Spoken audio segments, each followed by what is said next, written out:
Assalamualaikum warahmatullahi wabarakatuh. Selamat pagi, salam sejahtera bagi kita semuanya. Om Swastiastu, Namo Buddhaya, salam kebajikan.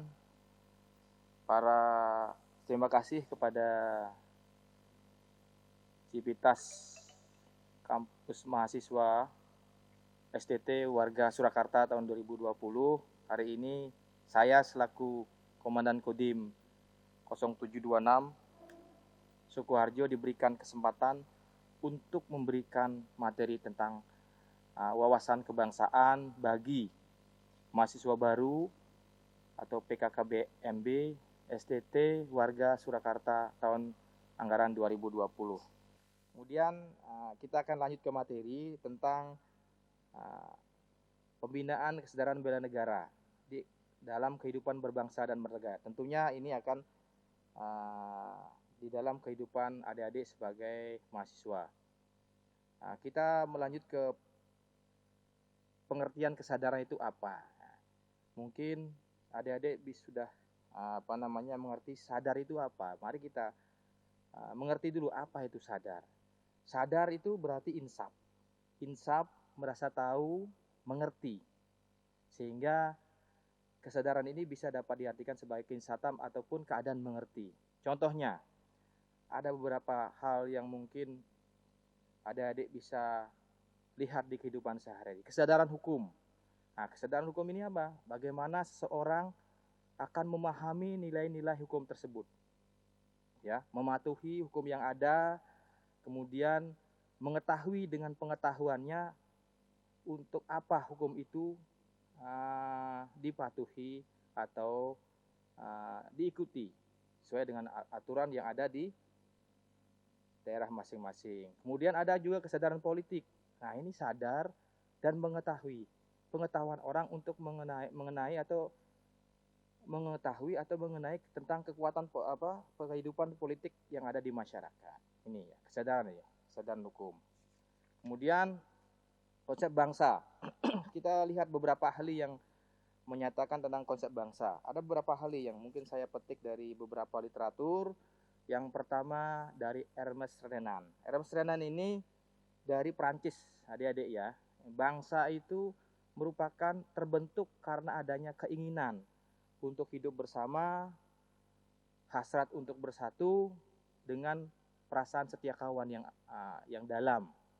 Kemudian ada dari Jerman, Otto Bauer ini adalah bangsa adalah sekelompok manusia yang mempunyai persamaan karakter karena adanya persamaan nasib. Jadi karakter, sifat itu sama karena persamaan nasib. Kemudian ada dari Jerman juga, Ratzel ini menyatakan bahwa bangsa terbentuk karena adanya hasrat bersatu. Kemudian ada jadi dari Hans Kahn, ini dari Jerman, bangsa adalah sebuah hasil tenaga hidup manusia dalam sejarah. Kemudian juga dari Lippmann dan Jalobsen ini bangsa adalah kesatuan budaya, ya, cultural unity dan kesatuan politik, political unity. Jadi dapat disintesa dari beberapa pengertian atau dicantumkan oleh para ahli ini, kita dapat sintesa bahwa bangsa adalah rakyat yang telah mempunyai kesatuan tekad untuk membangun masa depannya bersama. Jadi dia punya tekad untuk bersatu, membuat kelompok untuk memajukan atau membuahkan kepentingan yang ingin dicapai secara bersama-sama. Itu sebenarnya konsep dari nation atau bangsa. Kemudian, bagaimana dengan unsur terbentuknya bangsa?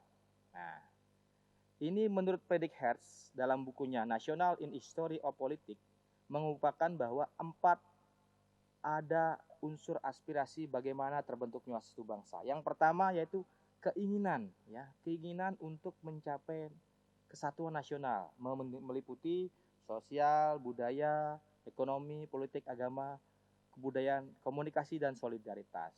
Kemudian yang kedua yaitu keinginan untuk merdeka dan bebas secara sepenuhnya. Yang keempat yaitu keinginan untuk mandiri, unggul, individualis, keaslian dan kekasan.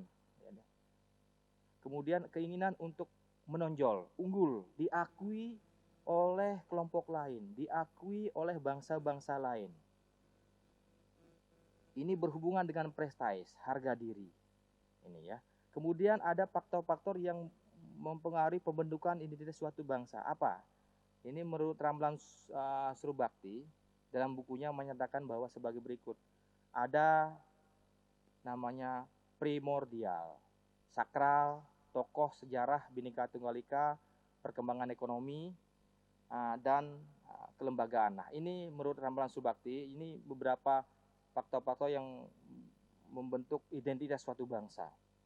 Kemudian bagaimana konsepsi suatu negara ini yang terjadi? Ya, secara etimologis, bahwa istilah negara merupakan terjemahan dari bahasa Belanda. Ada namanya state. State ini Belanda. Staat itu ada beberapa bahasa ini. Inggris state, lo Stato itu Italia, der State dan lain sebagainya ini semuanya ada bahasanya masing-masing. Yang berarti bahwa menempatkan dalam keadaan berdiri, membuat berdiri, menempatkan nagari atau negara. Ini dalam bahasa Sanskertnya. Berarti suatu wilayah, kota dan penguasa. Jadi konsepsi negara itu ada suatu wilayah, ada penguasa, ada perkota, ada nagari. Nah, bagaimana dengan tujuan itu? Tujuan bernegara ini. Pada umumnya tujuan bernegara adalah untuk menciptakan dan meningkatkan kesejahteraan bagi kelompoknya atau bagi rakyatnya.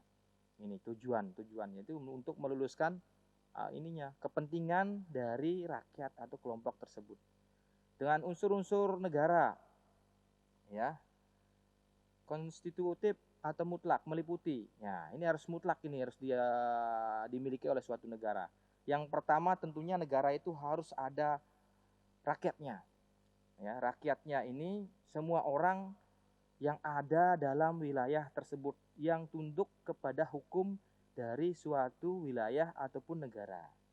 Ini rakyat di sana. Kemudian tentunya unsur-unsur negara itu harus punya wilayah, border area, teritori. Ya, ini batas wilayahnya jelas di mana itu. Ya, batasnya itu bukan hanya daratan saja, ada daratan, ada laut, kemudian ada udara. Dan ada juga ekstrateritorial. Ekstrateritorial. Ini harus ada dan harus jelas ini batas-batas tersebut. Kemudian ada pemerintahan yang berdaulat. Ya, meliputi ada 3 lembaga ini, legislatif, eksekutif, dan yudikatif. Kemudian ada juga namanya unsur deklaratif. Ya, ini ada unsur tambahan deklaratif ini, yaitu pengakuan secara de jure maupun de facto oleh lembaga-lembaga internasional. Lanjut. Kemudian pentingnya bagaimana? Pentingnya kesadaran berbangsa dan bernegara. Jadi tadi saya sudah jelaskan tentang bagaimana itu sadar, bagaimana itu negara, sehingga adik-adik bisa mensintesa bagaimana itu sadar, bagaimana itu bernegara. Nah, pentingnya apa sih kita sadar kita harus berbangsa dan bernegara ini? Alasan yang mungkin saya bisa sampaikan, kemukakan di sini, yaitu menjadikan manusia sebagai manusia yang bermartabat dan berkarakter. Kemudian menyejahterakan hidup. Nah, ini seperti apa pengertian yang saya sampaikan tadi. Jadi kesadaran ini untuk mensejahterakan hidup, meningkatkan taraf hidup, meningkatkan lapangan kerja dan lain sebagainya.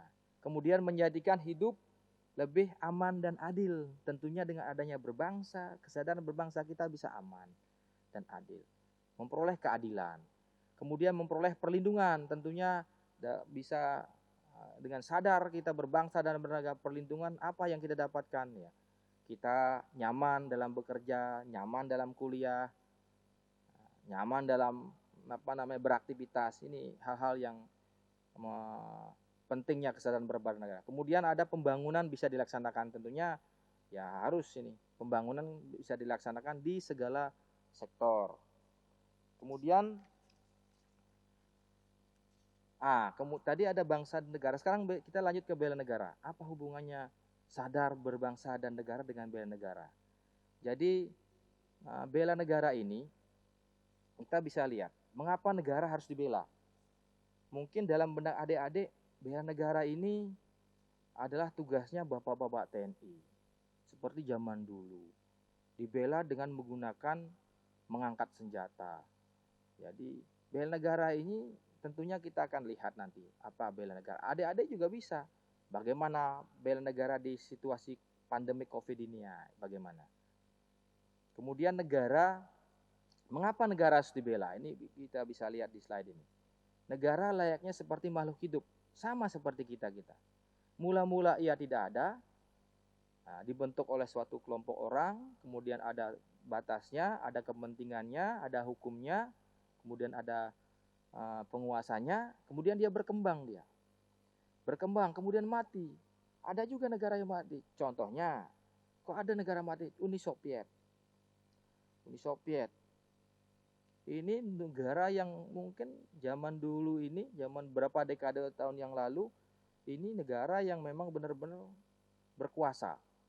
Tapi nyatanya sekarang mati dia. Karena apa? Karena tidak dibela. Nah, agar tetap hidup dan tidak mati dan terus berkembang dan terus maju, kita harus bela, melindungi dari segala bentuk ancaman, hambatan, gangguan, dan tantangan. Baik itu dari dalam negeri maupun dari luar negeri. Ini yang harus ini. Nah, kemudian apa ya? Kita lanjutkan ke pengertian bela negara. Bela negara ini adalah suatu konsep yang disusun oleh perangkat perundangan dan petinggi suatu negara untuk tentang patriotisme seseorang, suatu kelompok atau seluruh komponen dari suatu negara dalam kepentingan mempertahankan eksistensi negara tersebut. Nah, ini konsep. Jadi disusun oleh perundangan atau hukum yang berlaku untuk meningkatkan rasa patriotisme yang tinggi dan mempertahankan kelanjutan daripada negara tersebut. Bagaimana dengan pertahanan negara? Sebelum kita lanjut, kita adik-adik harus tahu pertahanan negara itu. Pertahanan negara itu bukan aja seperti apa yang saya sampaikan tadi, bukan dari tugasnya bapak-bapak TNI. Karena nanti kita akan sampaikan pertahanan itu apa sih? Yaitu segala usaha untuk mempertahankan kedaulatan NKRI. Keselamatan bangsa dari segala bentuk ancaman gangguan yang berusaha merongrong ataupun ingin menghancurkan keutuhan bangsa dan negara NKRI ini. Kemudian sistem pertahanan negara. Nah ini, kenapa sistem pertahanan negara ini bukan hanya tugas dari bapak-bapak TNI, bukan. Ini kita bisa lihat, ini sistem pertahanan negara kita adalah menganut sistem pertahanan negara semesta. Ya.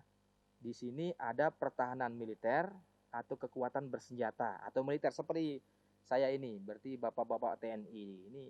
Kemudian ada kekuatan non militer atau non senjata. Kalau kekuatan militer ini tentunya dibela secara fisik.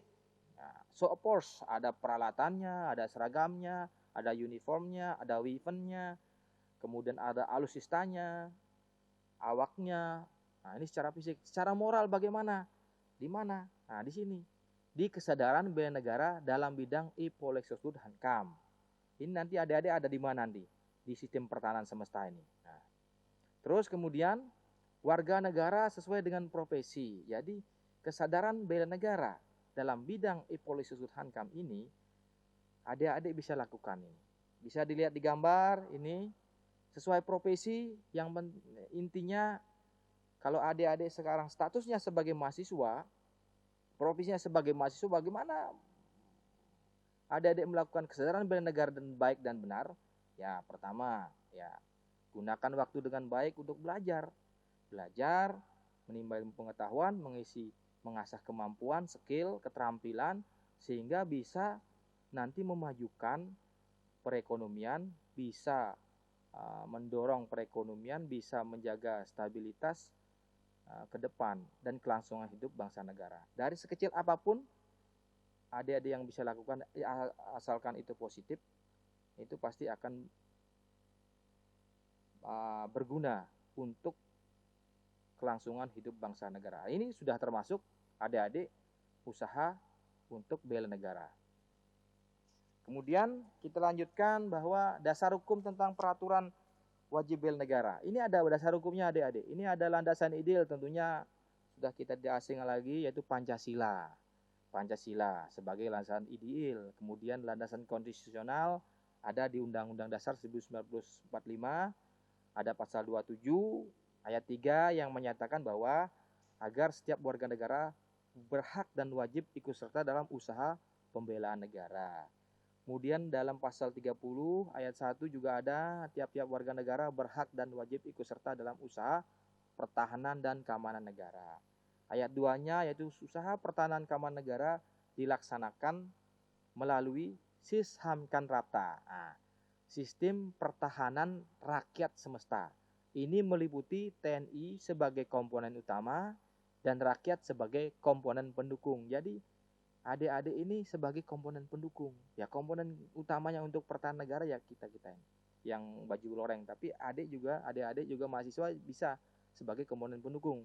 Kemudian landasan operasional, ini ada Undang-Undang Nomor 3 tahun 2002 tentang wajib bela negara, di mana ada mencantumkan di undang-undang tersebut berisikan tentang pendidikan kewarganegaraan, pelatihan dasar kemiliteran secara wajib, pengabdian sebagai prajurit TNI secara sukarela, dan pengabdian sesuai profesi.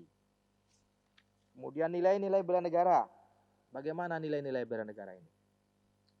Nah, ada beberapa 5 hal yang saya bisa sintesa dari konsep bela negara tersebut. Yang pertama yaitu cinta tanah air.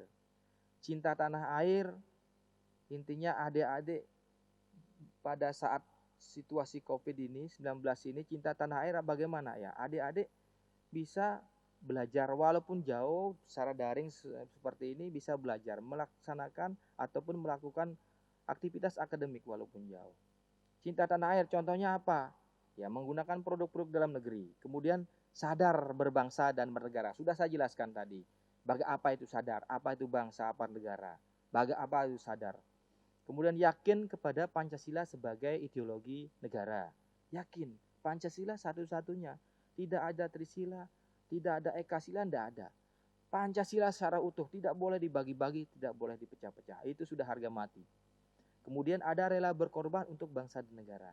Nah, kemudian memiliki kemampuan awal bela negara. Nah, bagaimana memiliki kemampuan awal bela negara, kita akan jelaskan ke berikutnya.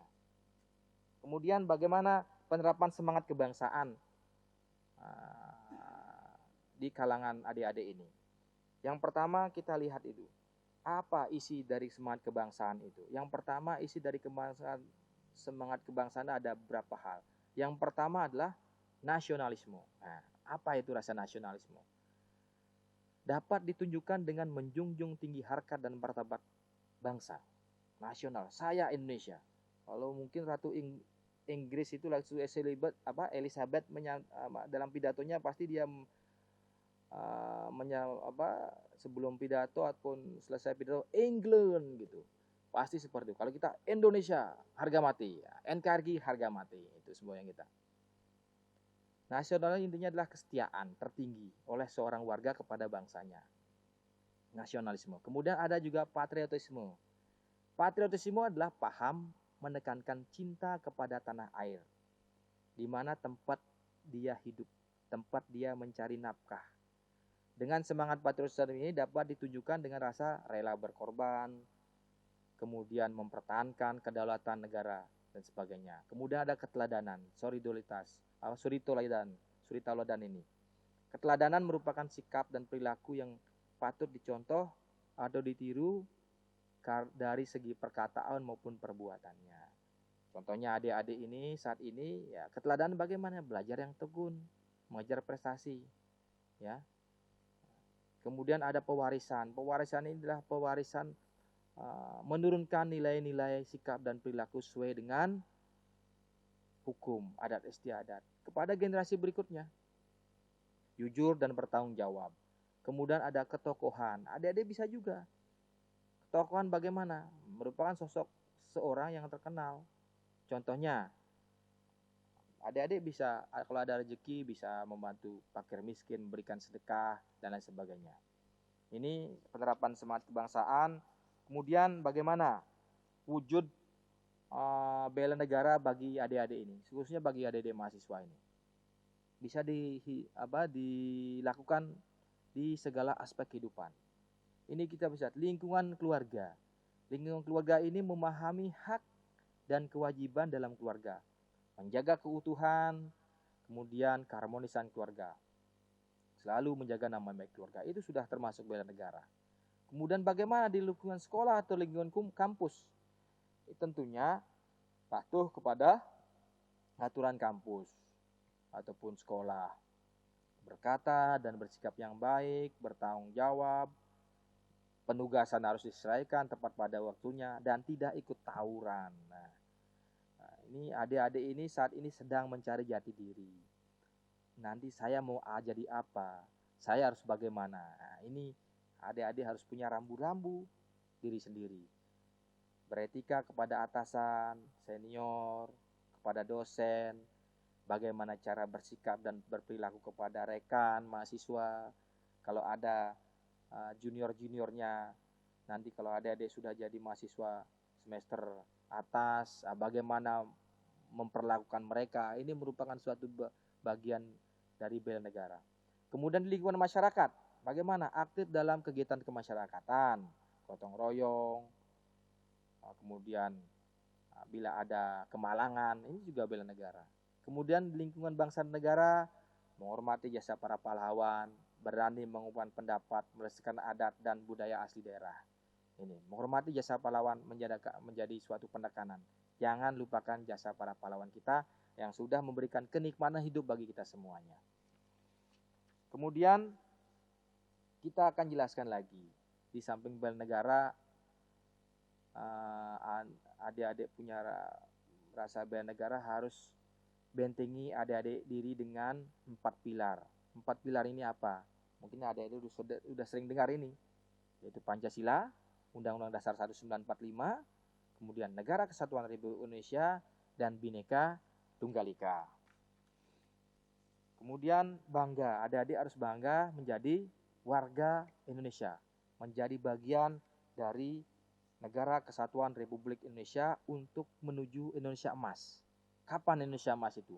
Konsep dari negara kita adalah kita menuju Indonesia Emas yaitu tahun 2045. Apakah kita bisa untuk mencapai Indonesia Emas tersebut? Harus kita bisa. Kita harus bisa. Kalau tidak, Indonesia akan hilang. Hilang sama dengan konsep negara seperti ada apa yang saya sampaikan negara. Mulai dari terbentuknya suatu negara, dia dirawat, dia akan berkembang, kemudian dia akan hilang kalau kita tidak rawat, kalau kita tidak pelihara, kalau kita tidak pertahankan, kalau kita tidak isi dengan hal-hal kegiatan-kegiatan untuk memajukan suatu negara tersebut. Kemudian kita bisa menjadi apapun yang kita inginkan. Adik-adik juga bisa. Nanti adik-adik saat tahap ini tahap proses belajar mengajar. Belajar, setelah belajar tentunya adik-adik akan menuju ke jenjang berikutnya, mencari pekerjaan. Apapun itu yang adik-adik lakukan, profesional dalam bidangnya, itu sudah termasuk dalam usaha untuk bela negara. Ini bisa dilihat di gambar. Berbagai profesi yang kita inginkan harus ini merupakan bela negara. Intinya yang memajukan negara kesatuan dan merawat negara kesatuan Republik Indonesia. Kemudian bagaimana dengan mahasiswa di era milenial ini? Adik-adik adalah generasi muda. Generasi muda saat ini adik-adik seperti secari kertas yang siap untuk ditulisi. Ditulisi bagaimana nanti adik-adik mengolah tulisan tersebut, memasukkan dalam sanubari untuk bagaimana? Untuk membangun menuju Indonesia Emas atau Indonesia Maju. Ya. Pertebal semangat bela negara dan jiwa nasionalisme serta patriotisme, kemudian selamat berkarya demi tetapnya keutuhan dan tegaknya negara kesatuan Republik Indonesia. Sekian dan terima kasih. Saya ucapkan terima kasih kepada adik-adik yang sudah mendengar kuliah saya secara singkat ini. Semoga adik-adik melalui di seluruh Nusantara ini yang terlibat dalam mahasiswa baru ini selalu diberikan kesehatan, jaga kesehatan. Intinya masih situasi COVID ini, jaga kesehatan, selalu pakai masker yang benar, cuci tangan, makan dan olahraga Saya ulangi, olahraga dan makan makanan yang bervitamin. Itu sudah cukup. Hindari kerumunan. Salam sehat.